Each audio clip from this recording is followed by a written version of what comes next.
확정된 지급명령 또는 하수급인이 근로자에 대한 임금 채권이 있음을 증명하는 집행정서 또는 이행 권고 결정 이에 준하는 집행 권한이 있는 경우 직상수급인한테 근로자들이 임금을 지급해 달라고 요구할 수 있고요. 다만 이 경우에도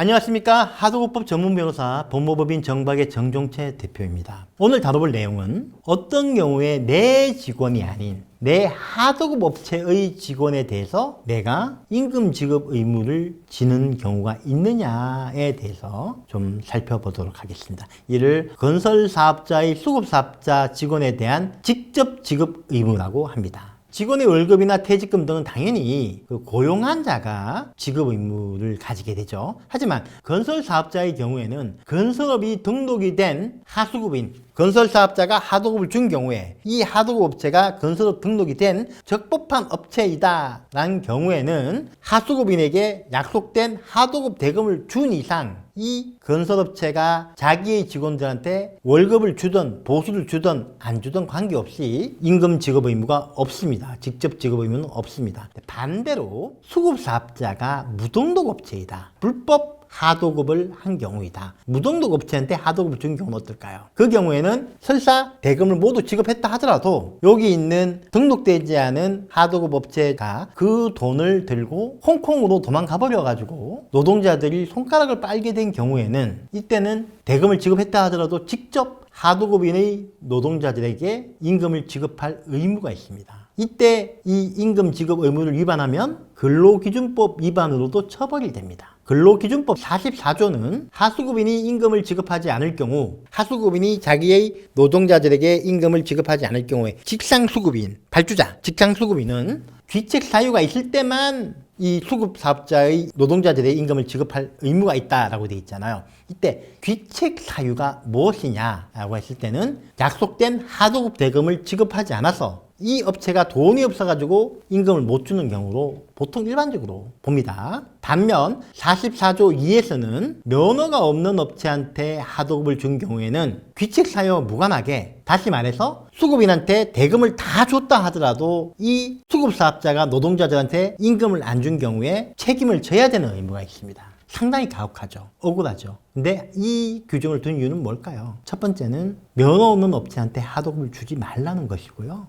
보통은 이 업체들이 보통 십장이라고 불리는 업체들이 많거든요. 십장들은 잘 되다가 부도가 나가지고 도망가는 경우가 많고 그렇기 때문에 직상수급인한테 근로자들의 임금을 보호하는 제도를 만들어 준 것이죠. 이를 위반할 경우 3년 이하의 징역 또는 3천만 원 이하의 벌금형에 처해지도록 근로기준법에 정해져 있습니다. 다만 피해자의 명시적 의사와 다르게 검사가 공소를 제기할 수 없는 소위 반의사불벌죄입니다. 이 무슨 얘기냐면요. 수사가 제기되더라도 근로자하고 합의를 봐서 근로자가 처벌하지 않는다는 탄원서를 내면 그때는 형사 절차가 종료된다는 얘기입니다. 베테랑 1에서 나왔던 어이가 없네 하는 파트, 그게 바로 이 파트입니다. 그래서 직상수급인들은 하수급인의 근로자에 대해서 임금 채무를 원래 줘야 되는 하수급인과 연대해서 책임을 지는 거죠. 그러니까 자기가 대신해서 지급하고 난 다음에는 해야 되는 일이 뭐겠습니까? 임금을 떼먹은 원래 수급사업자를 찾아가지고 연대 책임을 묻는 거죠. 근데 사실상 현실적으로 거의 불가능하다고 보시면 됩니다. 그러니까 가급적이면 직상수급인으로서 임금 지급 의무를 지지 않도록 법을 잘 지키는 것이 중요합니다. 그리고 법적으로 직상수급인으로서 임금을 지급하고 나면 자기 원사업자에 대해서 줄 돈이 있다고 하면 그 공사 대금에서 서로 상계 처리할 수 있습니다. 그 외에도 직상수급인의 하수급인 근로자에 대한 임금 지급 의무가 인정되는 경우가 4가지 있습니다. 직상수급인이 하수급인을 대신하여 하수급인이 사용한 근로자에게 지급해야 되는 임금을 직접 지급할 수 있다는 뜻과 지급 방법, 절차에 대해서 직상수급인과 하수급인이 합의하는 경우, 이 경우는 보통 노사 딱흠을 이용해서 임금이 지급되는 경우입니다. 2번 확정된 지급명령 또는 하수급인이 근로자에 대한 임금 채권이 있음을 증명하는 집행정서 또는 이행 권고 결정 이에 준하는 집행 권한이 있는 경우, 이때는 바로 직상수급인한테 근로자들이 임금을 지급해 달라고 요구할 수 있고요. 다만 이 경우에도 직상수급인 입장에서는 하수급인한테 대금을 다 줬다면 응할 필요가 없습니다. 세 번째로 하수급인이 그가 사용한 근로자에 대해서 지급해야 될 임금 채무가 있음을 직상수급인한테 알려주고 직상수급인의 파산 등의 사유로 하수급인이 임금을 지급할 수 없는 명백한 사유가 있다고 인정되는 경우입니다.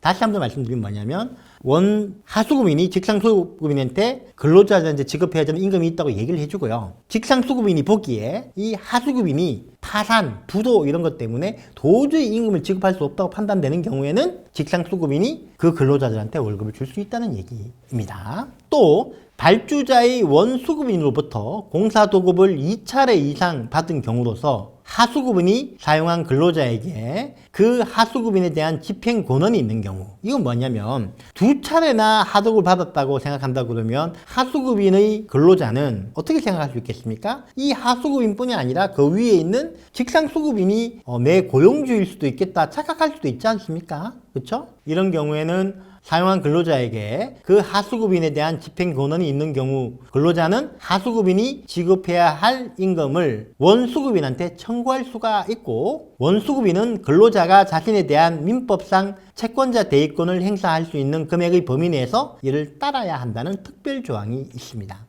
직상수급인 또는 원수급인이 하수급인이 사용한 근로자에게 임금에 해당하는 금액을 지급한 경우에 하수급인에 대한 대금 지급 채무는 그 범위 내에서 원수급인이 하수급인한테 줘야 되는 공사대금에서 소멸된다는 규정이 있습니다. 내용이 좀 많이 어렵습니다. 요약하면 건설산업자는 잘못하면 자기의 하도급 업체 직원들에게도 임금을 줘야 되는 경우가 있다. 특히 무면허 업체한테 하도급을 준 경우에는 본인이 하도급 대금을 무면허 업체한테 다 지급했더라도 이 무면허 업체가 야반도주를 하면 무면허 업체의 근로자들한테 본인이 임금을 다 줘야지만 되는 상황이 있을 수 있으니까 참 조심해야 된다는 얘기를 오늘 드리도록 하겠습니다.